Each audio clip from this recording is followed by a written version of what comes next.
Hello, my name is Megan Davey, and today I'll be sharing about my MEM project, developing a mobile farm workforce. Let's go on a quick journey of agriculture throughout the last couple hundred of years. Picture this, it's 1840, the end of the first industrial revolution. Farming is easily the largest field of occupation in the country. Nearly two-thirds of the population works in agriculture. Working the land is present in every aspect of society, and nearly everyone knows where their food is coming from. This is a period of great advancement in the agricultural industry. For example, this is around the time the term horsepower came into being as a unit of power. Let's now jump to the mid-20th century, 1960. 1960 falls right in the middle of a steep decline in the number of farms in the United States. This is also the point in the middle of a steep incline in the average farm size. So while the number of farms is decreasing, the size of those farms are increasing, meaning more consolidation. At this point, less than 10% of the American workforce is now involved in agriculture. Around this time, the U.S. Department of Agriculture has really begun conducting research on a large scale. For example, the USDA research began to show the benefits of crop rotation and increased yields for farmers. Around this time, the USDA also conducted research on frozen foods, indicating the drastic change in the American diet as society shifted to more consumerism, with more processed and convenience foods and diets than ever before, bought at grocery stores and transported across the country. Fast forward to today, 2020. Only 1.3% of the American workforce is composed of farmers and ranchers.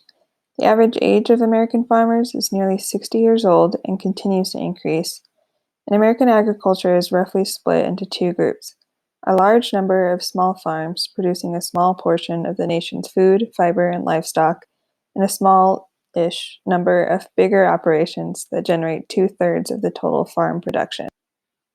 Farmers today are facing more challenges than ever before. Challenges of a changing climate include the impending and widespread droughts, historic flooding events, and increasing soil aridity, among others. In addition to those climatic challenges, one of the largest issues in today's agricultural system is a lack of a stable, skilled workforce. Because the physical help they need isn't present, more and more farmers and ranchers are forced to scale back production or retire from agriculture altogether. In some scenarios, this results in crop loss and increased greenhouse gas emissions. Methane is a common gas emitted from decomposing food, with a global warming potential much more intense than that of carbon dioxide. In others, it results in the loss of livelihoods altogether. And as the president of the American Farm Bureau said, we're coming to a point where America will have to decide if we're going to import our food or our workers.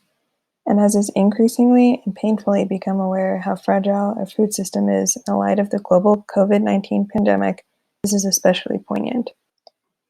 The fruit and vegetable growing sector in Colorado contributes nearly $300 million to the state in production, across a total of more than 60,000 acres.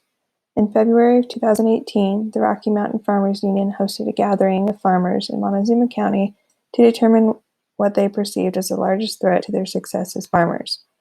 Aside from uncertain water availability and climate conditions, farmers emphasized the lack of sufficient skilled, on-hand labor was the largest barrier they face.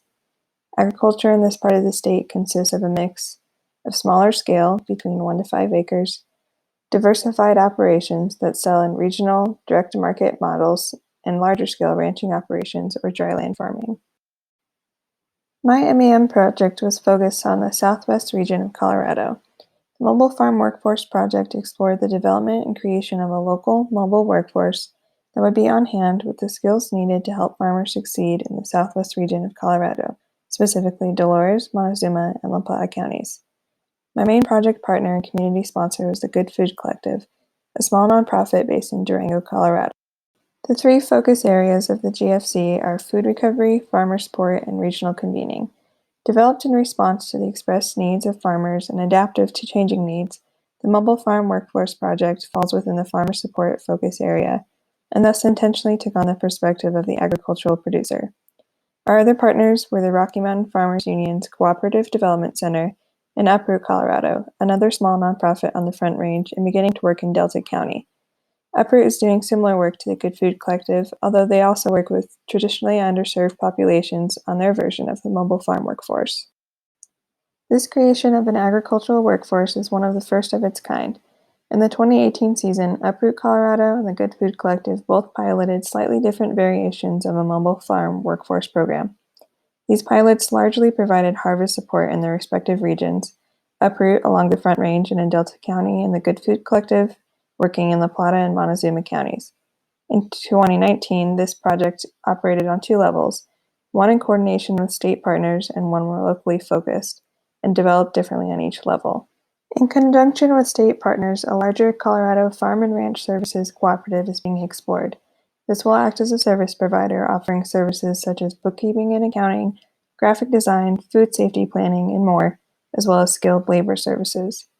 On the more local level, the GFC trained and oversaw 4 individuals who responded to farmers' labor needs from late September to early November.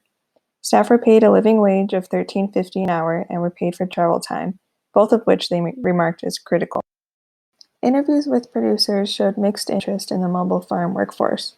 In big harvest pushes or when there is unusual weather, the mobile workforce is certainly needed. For example, the 2019 season had a hard frost in early October when many farmers still have produce in the ground or the fruit are still in trees, and the availability of the workforce was crucial to some producer clients. On the other hand, some of the small vegetable farmers just don't have the capacity or use for a crew of 4 people at a time.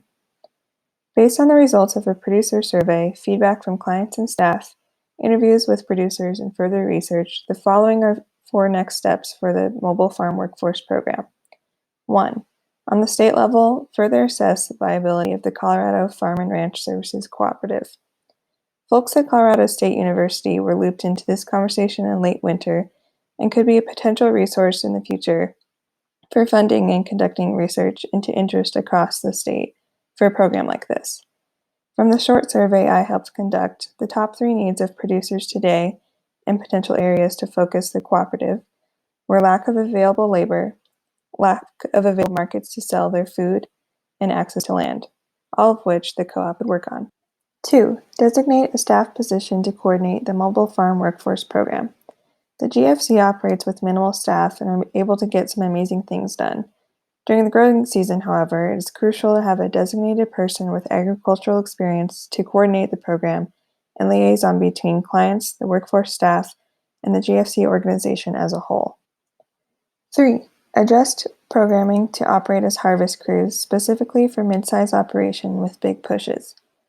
Currently, smaller vegetable farms don't appear to have an interest or the need for a crew, and the cost is still prohibitive. Larger operations are often more mechanized and don't utilize much in-person labor. However, the workforce model has been useful and is advised to pursue crops like orchards, vineyards, and hemp farms. 4. Establish 2 crews, one in La Plata County and one in Montezuma County. Transportation costs have been covered by the farmer, which means they were paying for at least an hour of travel per person each time their workforce was used. Having a crew based in Montezuma County would make a significant difference in those costs and could increase the likelihood of small farmers participating in this program. The agriculture industry is changing rapidly, and now, more than ever, our communities are paying attention to and concerned about where their food is coming from. American farmers and ranchers are expected to produce enough to support the agricultural economy, but the gap in labor needs prohibits many from doing so. This project and the work of the Good Food Collective as a whole is in an effort to reshape and reframe our regional food systems, and the mobile farm workforce works towards that. By making it possible for producers to fulfill and continue to grow their production potentials, we can make localized food systems a reality. This project and report would not have been possible without the support and assistance of my community sponsor, project partners, and faculty advisors. Thanks specifically to Rachel Landis and MJ Pickett, as well as the many others that helped make this possible. If you'd like more information or to stay in touch, here's my contact info. Thank you for your time, and I will now open it up for questions.